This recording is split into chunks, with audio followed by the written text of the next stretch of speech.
मोहम्मद शहजाद खान। मैं एक मुसलमान समाज में से हूँ। मुसलमान समाज में मैंने एक चीज़ ज़रूर देखी है कि मुसलमान समाज है वो सिवा अल्लाह ताला के किसी को नहीं मानता। अगर कहीं भी ऐसा लगता है कि वहाँ आज खाना बनने वाला तो वो नमाज को छोड़ के खाने के ऊपर पहले टूटते थे। हम पैदा होते हैं तब हम हिंदू होते हैं और जब हमारी मुसलमानी कर दी जाती है फिर हम मुसलमान बन जाते हैं। ऐसा क्यों? अगर मालिक मुसलमान ही बनाना था तो वो जो मुसलमानी होती है वो ऊपर से ही क्यों नहीं बना के भेजी? मोहम्मद साहब के 1,80,000 शिष्य हो गए थे, ना ही उन्होंने कभी मांस को छुआ और ना ही उन्होंने कभी बोला कि तुम मांस को खाओ।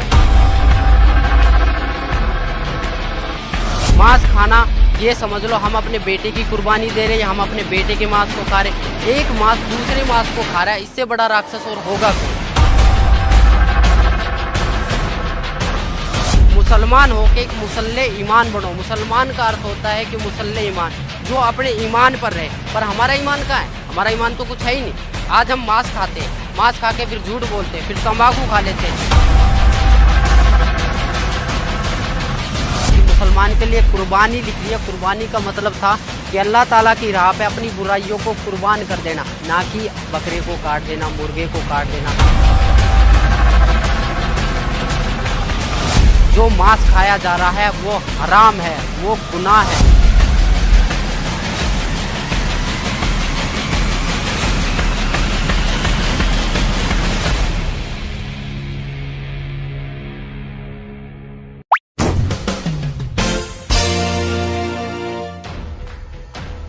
क्या नाम है जी आपका? मेरा नाम शहजाद दास है और मालिक के शरण में आने से पहले मैं मोहम्मद शहजाद खान था। मालिक की शरण में आने के बाद मेरे को शहजाद दास नाम है मेरा। मैं एक मुसलमान समाज में से हूँ और मेरे को शुरू से ही हमारे जो बुज़ुर्ग है, जो भी हमारे माता पिता, जो भी हमारे मौलवी साहब है, उन्होंने मुझे सिर्फ़ एक ही चीज़ सिखाई थी कि नमाज पढ़ो, रोज़े रखो, ईद बकरीद मनाओ, मांस खाओ, कुछ भी करो पर मालिक का नाम लो। बस मुसलमान समाज में मैंने एक चीज़ ज़रूर देखी है कि मुसलमान समाज है वो सिवा अल्लाह ताला के किसी को नहीं मानता। ये मैंने उन चीज़ों की देखा है। और इसके अलावा उन्होंने मेरे से कहा था कि एक तहज्जुद की नमाज़ होती है जो रात के 12 बजे पढ़ी जाती है, अगर उसको पढ़ लोगे तो जो तुम्हारा सवाब है, सवाब का मतलब जो फल है वो दुगना हो जाता है। और सुबह 4 बजे की जो नमाज़ जिसे हम फजर की नमाज़ बोलते हैं, अगर पढ़ के अगर आप किसी काम के लिए चलते हो तो ये समझ लो वो काम तो आपका 100% होगा। मैंने आज मेरे को मालिक की शरण में आज मेरे को 5 साल हो गए और 5 साल से पहले यानी कि मैं 22 साल तक इस साधना को करता रहा रेगुलर। पर मेरे को 1% भी ऐसा नहीं लगा कि आज मैंने अपना फ्यूचर बना लिया हो या आज मैंने अपना कोई काम कर लिया हो या फिर मैं किसी चीज़ में परफेक्ट हुआ हूँ या किसी चीज़ में मैं सक्सेसफुल हुआ हूँ।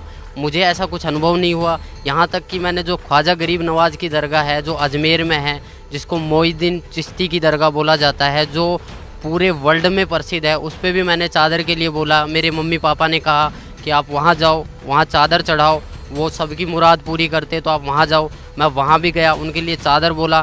पर मैं जहाँ भी गया वहाँ मैंने देखा एक बहुत बड़ा देग है, उसमें लोग बाग सोने डाल रहे हैं, चांदी डाल रहे, पैसे डाल रहे।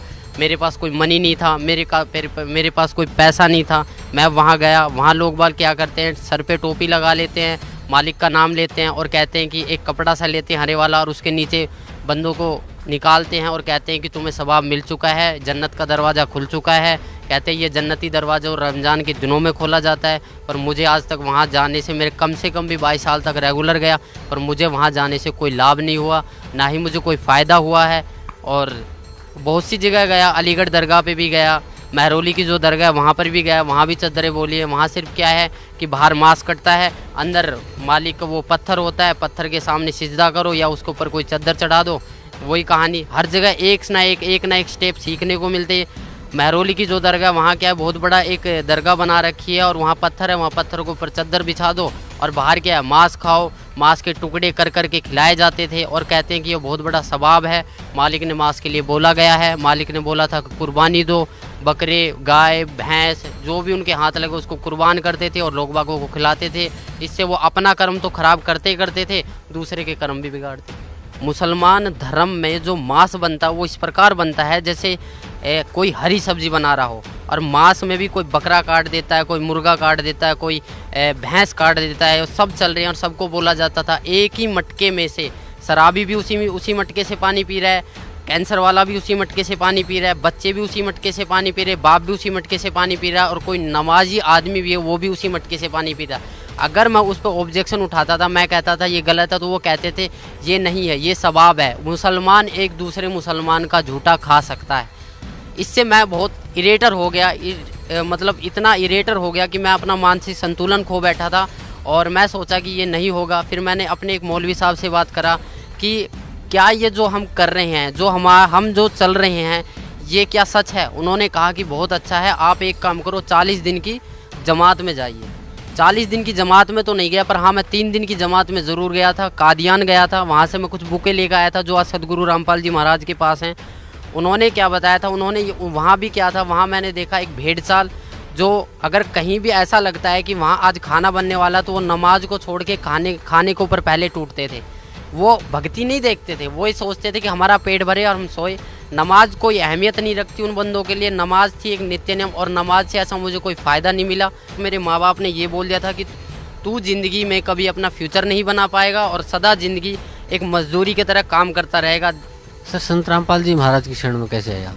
मुसलमानों में क्या कहा जाता है कि नहीं, हमें सीधा मुसलमान बना के भेजा है, बट मैं इस परंपरा को निभाता आया। तो एक दिन क्या हुआ कि मेरे को ऐसे ही मैं बैठा हुआ था, अपने पापा के हॉस्पिटल में बैठा हुआ था। मेरे फादर का हॉस्पिटल था, खान हॉस्पिटल मानेसर के अंदर, गुड़गांव के अंदर, वहाँ बैठा हुआ था। तो मेरे को भक्ति सौदागरों का संदेश एक किताब मिली, उसे मैं धीरे धीरे पढ़ना स्टार्ट करा। मैंने पापा से पूछा, पापा ये पुस्तक कहाँ से आई? उन्होंने कहा कि मैंने डाक द्वारा ये बरवाला से मंगवाई है, आश्रम से मंगवाई है। तो मैंने वो धीरे धीरे पढ़ी। उसमें देखा मैंने, जो कलाम पाक की एक हेडिंग लिख रही थी, जिसमें लिखा गया था कि वह अल्लाह ताला जिसने पानी की एक बूंद से आदमी और औरत को उत्पन्न किया, और फिर इस पृथ्वी पर साहिब नस्ल, किसी का बाप, किसी का दामाद, किसी का औरत बना के भेज दिया है, उस अल्लाह ताला के बारे में, जिसने आसमान और ज़मीन जो इसके बीच दरमियान है उसको 6 दिन में बनाया और 7वें दिन तख्त पर जा विराजा, उसके बारे में किसी बाखबर से पूछ कर देखो। उन्होंने बताया था कि सूरत फुरकान 25 आयत 52 से 59 में ये लिख रहा है। तब मैंने इस चीज़ को गौर किया, मैंने इस चीज़ को नोट किया, और कुरान शरीफ हिंदी में लेकर आया, उसको पढ़ा, उसमें देखा, सेम टू सेम वही कहानी निकली। मेरा दिमाग घूम गया। मैं सोचने लग गया कि ये ज्ञान और एक हिंदू समाज के आदमी के पास, और इतने एक कलाम पाक का ज्ञान एक हिंदू समाज के आदमी के पास कैसे आया। मैंने फिर उसको और ज़्यादा गहराई से पढ़ना स्टार्ट किया। मैं 2-2, 3-3 घंटे खाली पेट उसे पढ़ता रहा। धीरे धीरे मुझे ज्ञान हुआ। एक दिन मैंने निर्णय ले लिया कि मैं आज से जब भी दुकान खोलूँगा तो पूर्ण परमात्मा संत रामपाल जी महाराज का नाम लेके ही खोलूँगा। नया हॉस्पिटल था, मैंने स्टार्टिंग से ही दुकान पूर्ण परमात्मा संत रामपाल जी महाराज के नाम से खोलना स्टार्ट करा।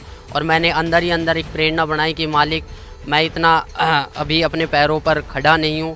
अगर मैं अपने पैरों पर खड़ा हो गया, या मैं जो मेरे घर वाले मुझे बोलते हैं, या मुझे ऐसा लगा कि मालिक अगर आप ही भगवान हो, आप ही ईश्वर हो, आप ही गॉड हो, तो मुझे कम से कम इतना ज्ञान दे दो ताकि मैं आपके पास आ सकूँ। तो धीरे धीरे मैं जब दुकान खोलता तो दुकानों की प्रोग्रेस होने लगी। इतना प्रोग्रेस हुआ कि जब भी मैं एक बार आया, मैं गांव में पूछा मैंने कि यहाँ पर मेरे को जाना है एड्रेस पे, तो उन्होंने बताया कि एक हमारे मुरारी भगत जी थे, उन्होंने वहाँ का एड्रेस दिया कुछ होने। वहाँ पर मैं गया, वहाँ पर मालिक की तस्वीर देखी, मैं बोला मुझे यहाँ जाना था। जब तक मुझे नहीं पता था कि मालिक करोथा को छोड़ के बरवाला में आ चुके हैं। तो उन्होंने कहा था कि हम उस दिन जाएंगे, 7वें महीने की 11 तारीख को मैं यहाँ पर आया, छोटे आश्रम बरवाड़ा पे। मैंने यहाँ नाम लिया, और नाम लेने के बाद जब मालिक से मैंने बताया कि मालिक मैं ऐसे ऐसे कष्टों से उभर कर आया हूँ, तो मालिक ने मेरे को बहुत प्यार करा और बोला बेटा करोड़ों के ऊपर तेरी मेहर हुई है, और तू इस भक्ति पर डटा रह, इस भक्ति पर डटा रहा। अगर नियमों में रहा तो तू ज़िंदगी में वो चीज़ पा जाएगा जो तूने कभी कल्पना भी नहीं करी। सर, संत रामपाल जी महाराज जो आपके पूज्य गुरुदेव हैं, उनसे नाम उपदेश लेने के बाद आपको क्या लाभ मिला? सबसे पहले नाम उपदेश लेने के बाद मैंने, जो मेरा मनुष्य जन्म था वो सुधरा। मैंने मांस खाना छोड़ दिया। मैं उस मुसलमान समाज के प्रति जो एक सद्भावना थी, जो एक मैं खोज रहा था अल्लाह ताला को, जो मैं एक देखना चाहता कि अल्लाह ताला कौन था, उसके बारे में मुझे पता लगा। फिर मैंने यहाँ से जितने भी अपने मुसलमान भाई हैं, जितने भी अपने मुल्ला काजी, उनसे पूछा कि भैया ऐसे इस बात है। दुआ सलाम भी करता था, सारे काम करता था। वो 2-4 बार मेरी बातें सुनते थे। एक मैं मौलवी साहब से पूछने गया, वहाँ 4-5 उनके शिष्य बैठे थे। मैंने बोला जी अस्सलाम वालेकुम, उन्होंने कहा वालेकुम अस्सलाम। तो ऐसे ही माइंड में पर्सन घूम गया। मैंने कि जी इसका मतलब क्या होता है कि हम जो दुआ सलाम करते हैं अस्सलाम वालेकुम और वालेकुम सलाम। तो उन्होंने, हालांकि उन्होंने जवाब अपने तरीके से सही दिया, बट मुझे उसमें से कोई संतुष्टि नहीं हुई। फिर मेरा दूसरा जो क्वेश्चन था, मैंने कि आप एक बात बताइए कि अल्लाह ताला, आप कहते हो कि अल्लाह ताला बेजून है, निराकार है, अल्लाह ताला दिखाई नहीं देता। अल्लाह ताला को पाने की कोई विधि, वो कहते हैं जी ज़कात निकालो। ज़कात का मतलब होता है कि अपना जो पैसा होता है उसको मालिक की राह में कुर्बान कर दो, मालिक की राह में दान कर दो। मैंने बोले जी कैसे दान करते हैं? बोला जी आप एक काम करो, ज़कात का मतलब होता है कि आप चावल में मांस बनवाइए और उसको गरीबों में बंटवाइए। तो मैंने वहाँ से ये ठान लिया कि मैंने सोचा कि जो ये बंदा बोल रहा है, मैं बोला जी इसका परिणाम जो है हमारी कुरान शरीफ में है। उन्होंने बोला जी कुरान शरीफ में नहीं है, हदीस में है। मैं बोला जो आसमानी किताबें उतरी, हमारी कुरान शरीफ उतरी है, तौरेत उतरी है, इंजील उतरी है और जंबूर उतरी है, इनके अलावा अगर आप मेरे को कोई और किताब दिखाओगे तो मैं कैसे मान लूँगा? बोला जो कुरान शरीफ है उसमें तो खाली अरबी भाषा है और जो हदीस है उसके मायने हदीस में है। मैं बोला फिर जो कुरान शरीफ हिंदी में निकल रही है उसका क्या अर्थ है? बोला वो किसी ने गलत चला दिया, उसमें कुछ मायनों का अर्थ कुछ गलत होता है। तो इसी प्रकार मुझे भटकाया गया, मैं बहुतों से मिला। इसके बाद जो भी मुझे संतुष्टि हुई सदगुरु रामपाल जी महाराज के चरणों में आने से हुई है। और इसके अलावा किसी भी मुसलमान पंथ या किसी भी मुसलमान प्रवक्ता के पास ऐसा कोई भी मार्ग नहीं है। मैं खुद एक मुसलमान होके आप सभी भाई बहनों को ये बताना चाहता हूँ कि जितना भी मैंने नमाज़ पढ़े, मुझे पता है नमाज में क्या पढ़े। नियत बांधते हैं उस अल्लाह ताला के बारे में, फिर बोलते हैं सना सुबहानक अल्लाहुम्मा व बिहम्दिका व तबारक अस्मुका। इसकी हिंदी निकाल के देखो, आप इसकी हिंदी निकाल के देखो, उसमें आपको कहीं भी नज़र नहीं आएगा कि आप किसी परमात्मा की प्रार्थना कर रहे हो, क्योंकि ये प्रार्थना है ही नहीं, आप तो आदेश दे रहे हो। मैंने एक हिंदी निकाल के देखा, अल्हम्दुलिल्लाहि रब्बिल आलमीन अर्रहमानिर रहीम मालिक यौमिद्दीन इय्याका नअबुदु व इय्याका नस्तईन इहदिनस सिरातल मुस्तकीम सिरातल लजीना अनअमता अलैहिम गैरुल मगदूबी अलैहिम वनद्दालिन आमीन। ये प्रार्थना हम शुरू में पढ़ते थे, बट इसका कोई मतलब ही नहीं निकला। क्यों नहीं निकला? क्योंकि इसमें कोई प्रार्थना की चीज़ है ही नहीं। हम तो आदेश दे रहे हैं कि ए पैगंबर तू वहाँ जा, तू फलानी जगह, तू ये काम कर, तू ये काम कर। ये तो हम एडवाइस कर रहे हैं, पर हमें एक प्रार्थना करनी है। हमें नमाज का मतलब समझना है, नमाज चीज़ क्या है। नमाज का मतलब जो है परमात्मा बताते हैं कि नमाज का मतलब होता है कि अरदास लगाना, अपनी प्रार्थना लगाना, नित्य नियम करना। हमें 5 टाइम की नमाज दी है, फजर, जोहर, असर, मगरिब, ये 5 टाइम की जो नमाज दी है। पर आज लग हमने नमाज कौन सी सच्चे दिल से पढ़ी? कहीं भी हमें इस फजर की नमाज में ज़कात अलग हो जाती है, सुन्नत अलग हो जाती है, रकात अलग हो जाती है, कुछ भी अलग हो जाता है, पर परमात्मा तो एक है। हम पैदा होते हैं तब हम हिंदू होते हैं, और जब हमारी मुसलमानी कर दी जाती है फिर हम मुसलमान बन जाते हैं। ऐसा क्यों? अगर मालिक मुसलमान ही बनाना था तो वो जो मुसलमानी होती है वो ऊपर से ही क्यों नहीं बना के भेजी? इसका कोई जवाब है? किसी भी मुल्ला जी के पास इसका कोई जवाब नहीं है। ना ही हमारे मोहम्मद साहब ने कभी मांस को छुआ था।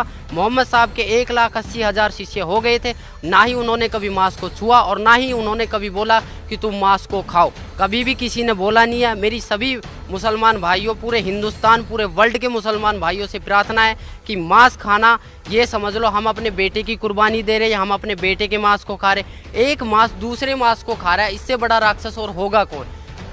इसके अलावा आप खुद समझदार हो, आपके पास हमारे पूर्वज अशिक्षित थे। मेरी आप लोगों से प्रार्थना है कि आप मुसलमान हो के एक मुसल्ले ईमान बनो। मुसलमान का अर्थ होता है कि मुसल्ले ईमान, जो अपने ईमान पर रहे। पर हमारा ईमान कहाँ है? हमारा ईमान तो कुछ है ही नहीं।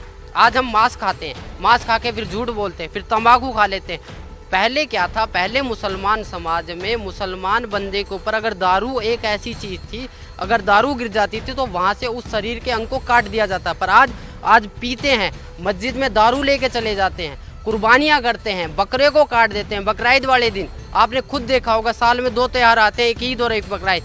बकरा ईद वाले दिन ऐसा क्या करा था जो बकरे काट दिए जाते, हजारों की संख्या में यानी कि करोड़ों की संख्या में बकरे मारे जाते, क्या इनका पाप नहीं लगता? क्या वो मालिक से अरदास नहीं करते हैं कि हमारा एक पाप लगा है, हमें ऐसी योनि में क्यों डाला गया जो हमें कोई भी बंदा देखता वो काट के पटक देता फिर हमारा मांस खाता है?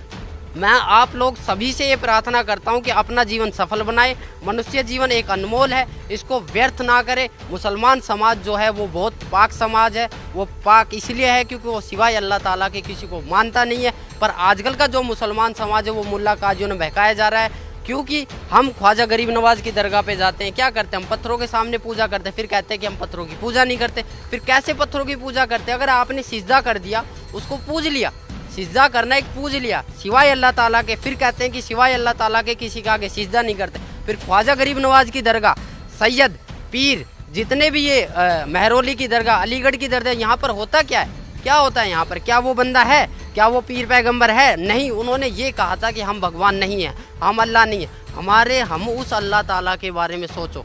मेरी सभी मुसलमान भाई बहनों से अनुरोध है, मैं प्रार्थना करता हूँ कि मैं अपने परिवार से भी ये प्रार्थना करता हूँ कि उस अल्लाह ताला के बारे में जानिए जो कुरान शरीफ में लिख रहा है। कुरान शरीफ में लिख रहा है कि फ़ला तुतिल काफिरन जाहिदुम बिही जिहादन कबीरन, कि वह अल्लाह ताला कबीर है और उस कबीर के लिए इस कुरान शरीफ की दलीलों से तू जिहाद कर, लड़ाई मत कर। जैसे मैं आज आपके सामने कह रहा हूँ, मुझे मजबूरन बस आप लोगों के सामने आना पड़ रहा है, क्योंकि ये काल एक ऐसी जाल है जिसको आप निराकार मानते हो। जिब्राइल अलैहिस्सलाम फरिश्ता जो कुरान शरीफ की आयतों को लेके मोहम्मद साहब के पास आया था, उस टाइम मोहम्मद साहब ने कहा था कि मैं अनपढ़ हूँ, मुझे पढ़ना नहीं आता, फिर भी उसने 3 बार ज़बरदस्ती उनका गला घोट कर उनके ऊपर, उनके अंदर शक्ति डालकर पढ़वाया कि जा नीचे जा, उसको बोल कि मेरा ईमान फैलाए, ईमान फैलाए। वो ईमान इतना तगड़ा फैलाया कि आज लग उस ईमान से हम निकल नहीं पाए हैं।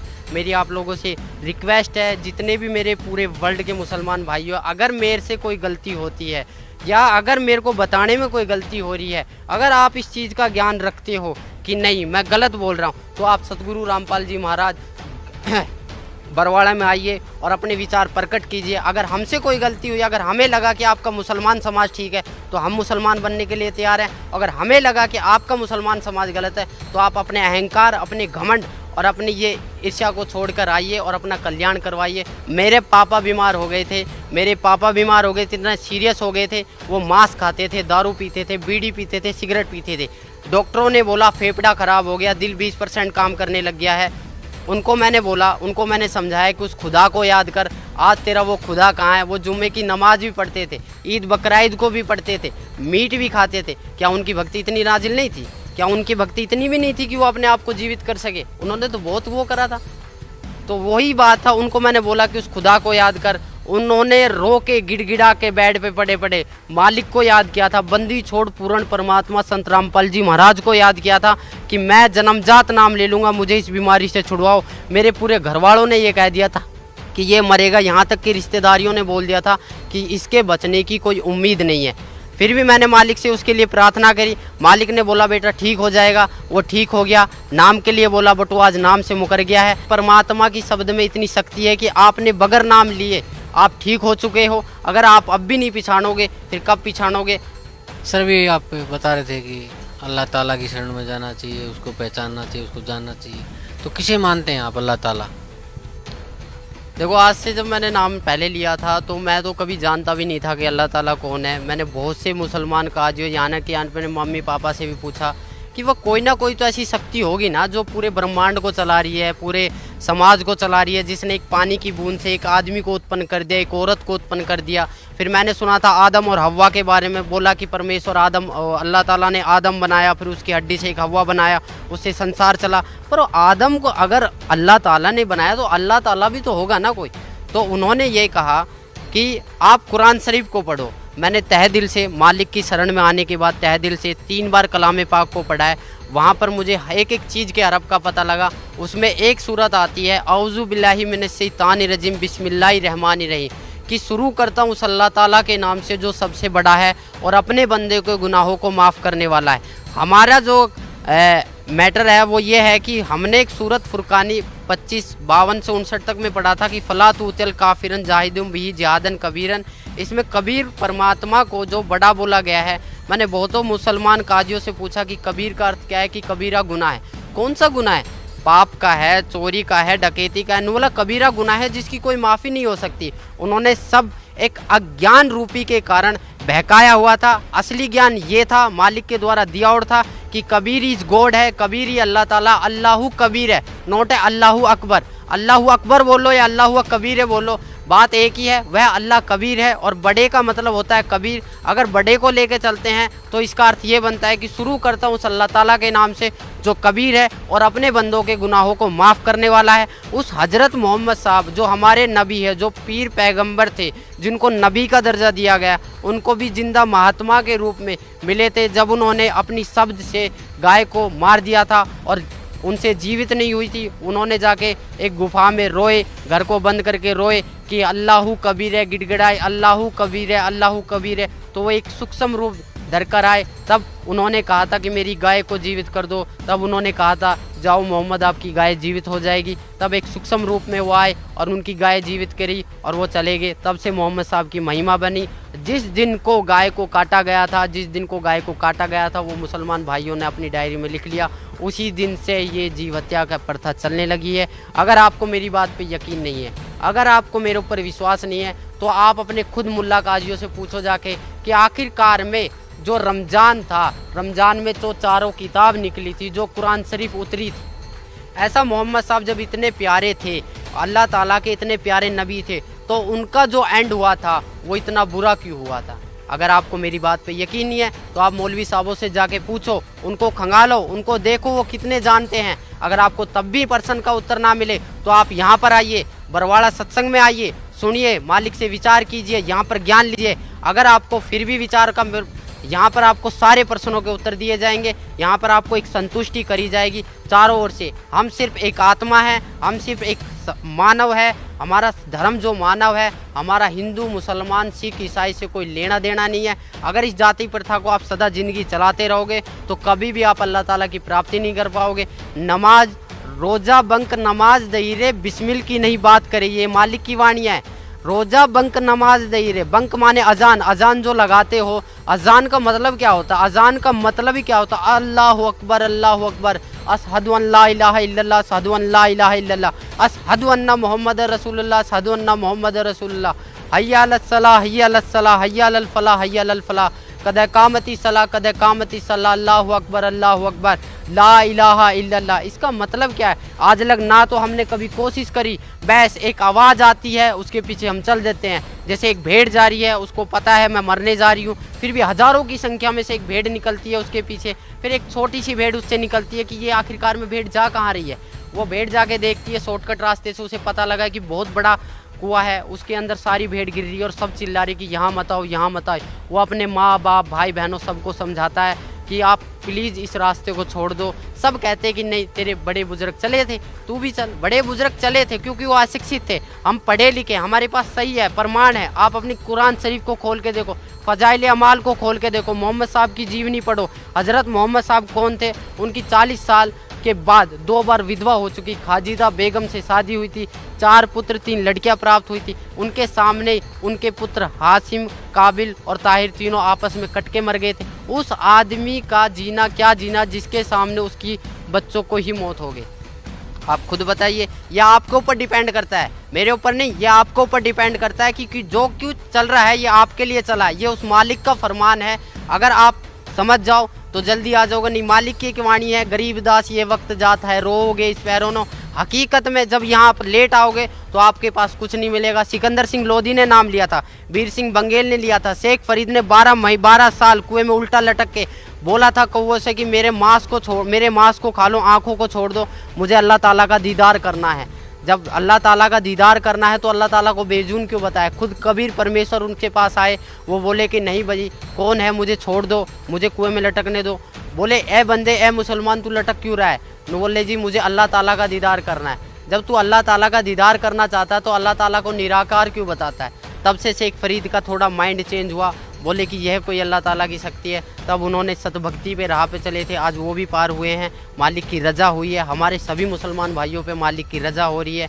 आपको अगर मेरी बात कड़वी लगे या मेरी बातों से आपके प्रति कोई दुख आए या मैंने किसी के प्रति कोई गलत व्यवहार किया है, आप खुद देखो अपनी कलाम पाक को उठा के, ना तो कहीं पर मुसलमान के बारे में ये लिखा है कि मुसलमान के लिए कुर्बानी लिख रही है। कुर्बानी का मतलब था कि अल्लाह ताला की राह पे अपनी बुराइयों को कुर्बान कर देना, ना कि बकरे को काट देना, मुर्गे को काट देना। हम जितने भी महीने साल में 2 जो त्यौहार आते हैं, इस पर हम जितनी भी कुर्बानियाँ करते हैं, ये हमारे पाप कर्म जोड़ रहा है काल। अगर इससे आप मेरी बातों से अगर आपको थोड़ा बहुत भी कुछ मिले तो मैं आपसे रिक्वेस्ट, आपसे प्रार्थना या मेरे को कुछ भी समझ के बोल दीजिए। मैं उस परमेश्वर का कुत्ता हूँ जो आपको भोंक रहा हूँ और आपको जगाने की कोशिश कर रहा हूँ। आप आइए यहाँ, आपको अगर कोई दिक्कत आती है, कोई शंका समाधान आती है तो आप ज्ञान चर्चा कीजिए। अपने मुल्ला काजियों को भी उठा के लाइए जिन्होंने अब तक हमें इस राह से भटकाया है, अब तक हमें इस राह से भटकाया। अगर वो उसी टाइम ये बोल देते जब मांस को काटने लगे थे कि कलमे पढ़ने से जो मांस खाया जा रहा है वो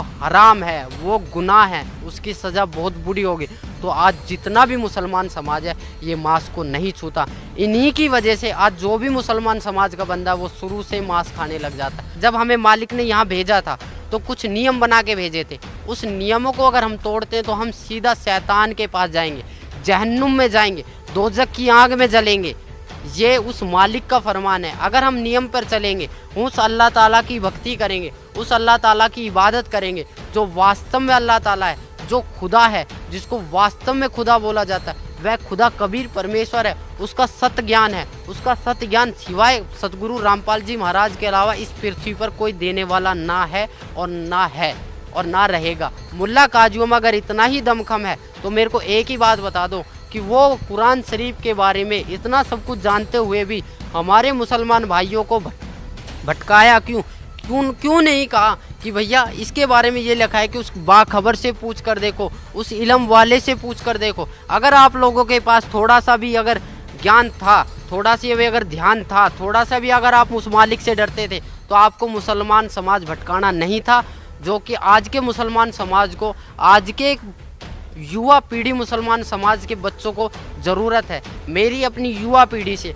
मेरे अपने मम्मी पापा से, मेरे अपने पूरे मुसलमान समाज से, मेरे अपने पूरे मुसलमान धर्म के लोगों से, मेरे अपने पूरे मुसलमान धर्म के माइयों बहनों से, सबसे मैं रिक्वेस्ट करता हूँ, प्रार्थना करता हूँ कि आप एक बार इस आश्रम में आइए।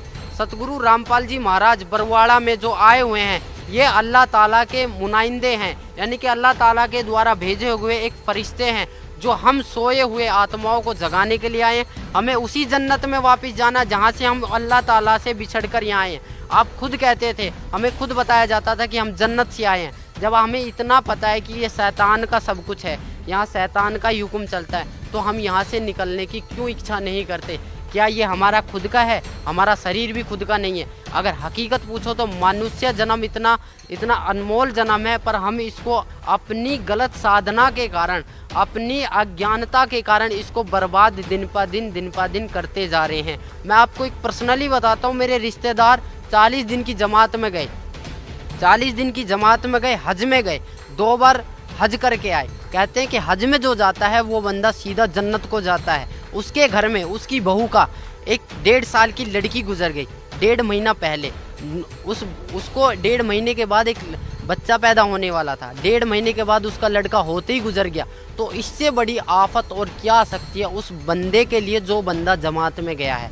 उस बंदे को क्या वो मालिक इतना नहीं देख सकता कि ये बंदा मेरी राह में लग रहा है, इस बंदे के घर में बरकत दूँ या इस घर के बंदे को मैं सही सलामत रखूँ? ये बंदा इतना, अगर काल जब अपनी वाली पे आता है, काल जब को खाने लगता है तो वो किसी का ना माँ देखता, ना बेटी देखता, ना बहन देखता है, ना बेटा देखता है, ना बाप देखता है। उसको सिर्फ खाने के लिए 1 लाख चाहिए, 1.25 लाख उत्पन्न कर रहे, उसको श्राप मिला हुआ है। आप सभी भाई बहनों, सभी मुसलमान भाई बहनों, भाईजानों से मेरी प्रार्थना है, मेरी रिक्वेस्ट है कि आप सतगुरु रामपाल जी महाराज के चरणों में आइए। मुझे आने से लाभ हुआ है, मुझे आने से लाभ हुआ है, आपको भी होगा अगर आप नियम पर चले, उस बंदी छोड़ के नियम पर चले। उस अल्लाह कबीर ताला को याद करो जो वास्तव में अल्लाह ताला है। अगर कबीर अल्लाह ताला नहीं है तो 786 बहुत कहते हैं कि 786 बार कबीर अल्लाह कुरान शरीफ में लिखा हुआ है। आप एक बार खोल के देखो, कुरान शरीफ को पढ़ के देखो। हम बहुत डरते थे कि कुरान शरीफ को हम पढ़ेंगे तो हमें पाप लगेगा, हमें अजाब मिलेगा, हम नापाक हैं। नापाक अगर बंदा है तो भी कुछ दिक्कत नहीं है। आप कुरान शरीफ को खोल के देखो, कुरान शरीफ को पढ़ के देखो, कुरान मजीद को पढ़ के देखो, फ़ज़ाइल अमाल को पढ़ के देखो, मोहम्मद साहब की जीवनी को पढ़ के देखो, आपको बहुत कुछ मिलेगा। बहुत कुछ है कुरान शरीफ में। अगर कुरान शरीफ के अलावा कोई भी मुल्ला काजी आपसे ये कहता है कि नहीं इसमें तो ये चीज़ नहीं है, हदीस में है, तो हदीस तो मालिक ने बनाई ही नहीं है। हदीस तो आसमानी किताब है ही नहीं। हमारी 4 किताबें हैं, तौरेत, इंजिल, जंबूर और कुरान शरीफ। एक ईसा अलैहिस्सलाम पर उतरी थी, एक दाऊद अलैहिस्सलाम पर उतरी थी, एक मूसा अलैहिस्सलाम पर उतरी थी, और चौथी किताब जो है रमज़ान के दिनों में उतरी थी। 40 साल के जब मोहम्मद साहब थे तो 40 साल से 23 साल तक वो उतरती रही थी, वो रमज़ान के दिनों में उतरी थी, इसलिए वो कुरान शरीफ कहलाई। आप खुद देखो, उस कुरान शरीफ को खोल के देखो, आपको पता लगेगा, एक एक चीज़ का पता लगेगा आखिर कुरान शरीफ बोल क्या रही है। सर क्या मानते हैं आप कुरान शरीफ में या मुसलमान धर्म में परमात्मा को, जैसे हिंदू परमात्मा कहते हैं और क्रिश्चियन गॉड कहते हैं, और सिख धर्म में रब का दर्जा दिया जाता है, तो मुसलमान धर्म में आप बता रहे थे कि भी अल्लाह ताला का दर्जा दिया जाता है, तो वो क्या साकार है, निराकार है, बेचून है, क्या पोजीशन है उसकी आपके धार्मिक ग्रंथों में? देखो जी, धार्मिक ग्रंथों के हिसाब से अगर आप चलते हो तो अल्लाह ताला को निराकार तो घोषित कोई भी धार्मिक ग्रंथ करता ही नहीं है। अल्लाह ताला साकार है, ना तो वह बेजून है ना निराकार है। बहुत से कहते हैं अल्लाह ताला कण कण में समाया हुआ है, ये बात मैं मानता हूँ, अल्लाह ताला कण कण में समाया, बट अल्लाह ताला साकार है। जब हमारी कुरान शरीफ में लिख रहा है कि उसने 6 दिन में सृष्टि की रचना करी और 7वें दिन सखत पर जा विराजा, विराजने का मतलब बैठा है, वो कोई भगवान है, वो कोई शक्ति है, उसके बारे में, उस अल्लाह ताला के बारे में किसी बाखबर से पूछ कर देखो। बाखबर का मतलब होता है तत्वदर्शी संत, उस तत्वदर्शी संत से पूछ कर देखो, और तत्वदर्शी संत कौन है, कैसे है, उसके बारे में आपको ज्ञान मिलेगा। एक हमारी बुक चल रही है ज्ञान गंगा, उसको पढ़िए, आपको बहुत लाभ मिलेगा। अपनी कुरान शरीफ को खोल के देखिए, आप जब तक कुरान शरीफ को नहीं खोल के देखोगे आप निराकार ही साबित करते रहोगे। परमात्मा साकार है, कबीर अल्लाह है, अल्लाह ताला कबीर है, उसका नाम कबीर है, वह 7वें आसमान पर बैठा हुआ है, वह जन्नत में है, उसका नाम कबीर है, और उसी की हम प्यारी आत्माएं हैं, पूरा वर्ल्ड उसी की आत्माएं हैं। हमें यहाँ से सीधा अपने मालिक के पास जाना है, ना कि शैतान के पास।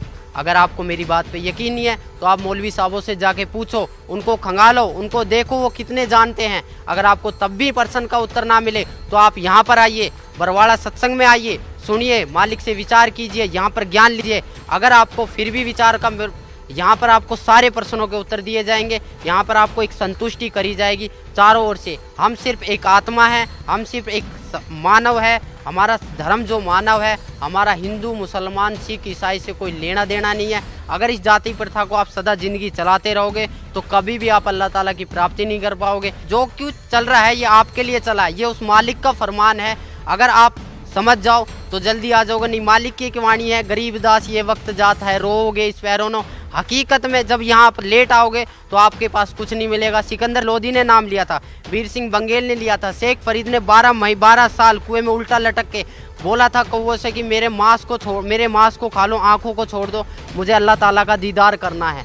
जब अल्लाह ताला का दीदार करना है तो अल्लाह ताला को बेजून क्यों बताया? खुद कबीर परमेश्वर उनके पास आए, वो बोले कि नहीं भाई कौन है, मुझे छोड़ दो, मुझे कुएं में लटकने दो। बोले ए बंदे, ए मुसलमान, तू लटक क्यों रहा है? तो बोले जी मुझे अल्लाह ताला का दीदार करना है। जब तू अल्लाह ताला का दीदार करना चाहता है तो अल्लाह ताला को निराकार क्यों बताता है? तब से शेख फरीद का थोड़ा माइंड चेंज हुआ, बोले कि यह कोई अल्लाह ताला की शक्ति है। तब उन्होंने सतभक्ति पे राह पे चले थे, आज वो भी पार हुए हैं, मालिक की रज़ा हुई है। हमारे सभी मुसलमान भाइयों पे मालिक की रज़ा हो रही है।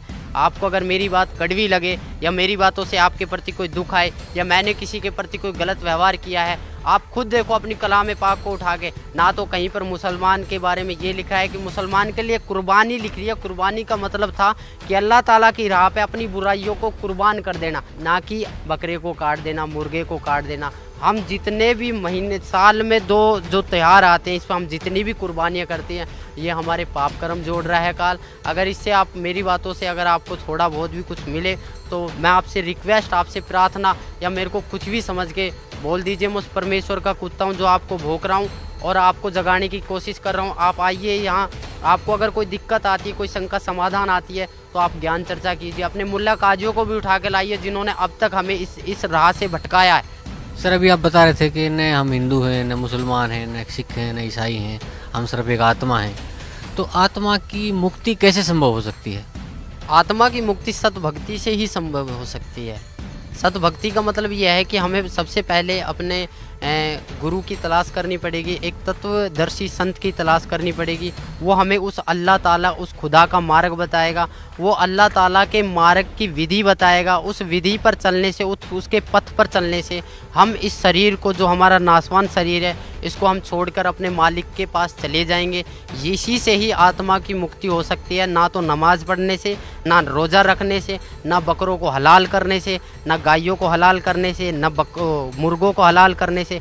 इससे ना तो किसी को मुक्ति मिली है और ना ही कोई मुक्त हो पाएगा। तो सर, इस जहान में कौन है वो तत्वदर्शी संत जो हमें मुक्ति प्रदान कर सकता है? इस पृथ्वी पर एक सतगुरु रामपाल जी महाराज जी हैं, जो हमें, वो अल्लाह ताला के नुमाइंदे हैं, वो अल्लाह ताला के फरिश्ते हैं, वो अल्लाह ताला के भेजे हुए एक पैगंबर हैं। अगर आप उनके पास आके नाम दीक्षा, जो भी वो अल्लाह ताला की विधि आपको बताए, उसको अगर आप अपने सच्चे मन से एक तड़प के साथ, जिस प्रकार आप एक नमाज को तड़प के साथ, जिस प्रकार एक आप रोज़े को तड़प के साथ करते हो, उसी प्रकार आप इस विधि को भी तड़प के साथ अगर कर लो, तो आप 100%, 101% आप पार हो जाओगे और उस जन्नत में चले जाओगे, जहाँ वास्तव में ही खुदा है, जहाँ वास्तव में ही अल्लाह ताला है, जो साकार बैठा है, जो हमारे लिए बहुत रोते हैं, जो जिनसे हम बिछड़ के बहुत दुखी हुए हैं। इस संसार में ऐसा कोई सा भी मनुष्य नहीं है जिसके ऊपर दुखों का आप पहाड़ नहीं पड़ा है। अगर वो दुखों का निवारण और इस संसार, इस काल के जाल से छूटना चाहता है, इस शैतान के जाल से, तो वो सतगुरु रामपाल जी महाराज की शरण में आए। यही वो खुदा है, यही वो गॉड है, यही वो ईश्वर है, यही वो भगवान है, यही वो अल्लाह ताला है, यही वो अल्लाह ताला है, यही वो खुदा है, जो आपको इस काल के जाल से मुक्त करवा सकते हैं। अन्यथा इस पृथ्वी पर ना तो किसी मुसलमान के प्रवक्ता के बस की है, ना किसी नमाज के पढ़ने से होगा, ना रोज़े रखने से होगा, ना ही आपको कुरान, ईद और बकरीद मनाने से होगा, ना ही आपको मांस काटने से होगा। सबसे पहले आप आइए और मांस को छोड़ने की कष्ट कीजिए, क्योंकि हम जितनी जीव हत्या करेंगे उतना ही हमारा पाप कर्म बढ़ता ही चला जाएगा। ये कुरान शरीफ में भी लिख रहा है कि मनुष्य अपने जीव के स्वाद के लिए इस कर्म को कर रहा है, अन्यथा कोई कर्म नहीं है।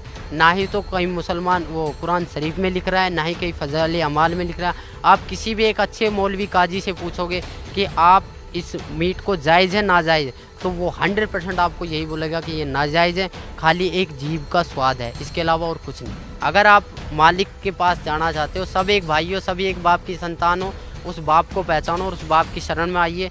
और इसके अलावा आप लोगों से क्या कहूँ, आप सब समझदार हो, मेरे से ज़्यादा आप पढ़े लिखे हो, मेरे से ज़्यादा आप जानकारी रखते हो। जितने भी मुल्ला काजी, जितने भी काजी साहब, जितने भी मुसलमान भाई मेरे सब चीज़ों को सुन रहे हैं, मेरी आवाज़ आप तक कानों तक जा रही है, तो प्लीज़ मेरी आपसे अरदास है, मेरी एक रिक्वेस्ट है, मेरी एक प्रार्थना है कि कम से कम आप उस कुरान शरीफ को खोल के देखो, जो आपने 20-25 साल से वो कुरान शरीफ खोल के नहीं देखी। जब तक आप उस कुरान शरीफ को खोल के नहीं देखोगे, तब तक इस ज्ञान को पाना, उस अल्लाह ताला को पाना आपके लिए इम्पॉसिबल नहीं, बड़ा कठिन सवाल हो जाएगा। आज तक हमें खुद नहीं पता कि वो अल्लाह ताला कौन है, और हम अपने बच्चों को क्या बताएंगे कि वो अल्लाह ताला कौन है। धन्यवाद भाई साहब। आओ सब मिलकर जागरूकता लाए, पाखंड और अंधविश्वास को जड़ से मिटाए। अंधश्रद्धा भक्ति मानव जीवन के लिए बेहद खतरनाक है। शिक्षित समाज से निवेदन है कि नकली और शास्त्र विरुद्ध साधना बताने वाले धर्म गुरुओं से बचे तथा नकली धर्म गुरु का विरोध करे। सभी धर्मों में पाखंडवाद चरम सीमा पर है। समाज को चाहिए कि गलत साधना बताने वाले धर्म गुरुओं का डटकर विरोध करे। पुस्तक अंधश्रद्धा भक्ति खतराए जान को पढ़े। हमारे इस वेबसाइट पर जाकर इस पुस्तक को निःशुल्क पाए, या फिर आपका पूरा नाम, पता और फोन नंबर इन नंबरों पर SMS करें। अवश्य देखिए जगत गुरु तत्वदर्शी संत रामपाल जी महाराज के मंगलमय प्रवचन हर रोज इन चैनलों पर।